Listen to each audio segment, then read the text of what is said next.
Hello, good morning. మేము శివరాత్రికి morning నార్మల్గా దీపం పెట్టేస్తాము, కానీ ఈవినింగ్ ప్రసాదాలు చేసి పెడతాం దేవుడికి. అది కూడా గుగ్గులు కంపల్సరీగా చేస్తాము. గుగ్గులు అంటే ఏవైనా 3 రకాల దినుసులు నానబెట్టి దాన్ని ఉడకపెట్టి దాంట్లో బెల్లం వేసి దేవుడికి ప్రసాదంలా పెడతాము. దాంతోపాటు పాయసం కూడా చేశాను.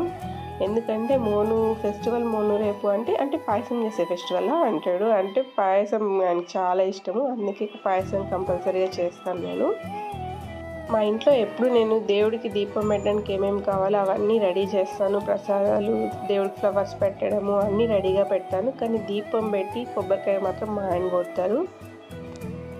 ఇంట్లో పూజ చేసుకొని మళ్ళీ టెంపుల్కి వెళ్ళాము. అంటే ఆల్రెడీ మార్నింగ్ టెంపుల్కి వెళ్ళొచ్చాము, కానీ మళ్ళీ వెళ్ళాము, ఈవినింగ్ బాగుంటుంది కదా అని చెప్పి మళ్ళీ వెళ్ళాము. ఇంకా దర్శనం చేసుకొని కొంచెం క్లైమేట్ చల్లగా ఉంటే ఈ చెట్ల మధ్య ఇంకా అక్కడే కాసేపు రిలాక్స్ అయ్యేసి మళ్ళీ ఇంటికి వచ్చేసాము. Thanks for watching. బాయ్.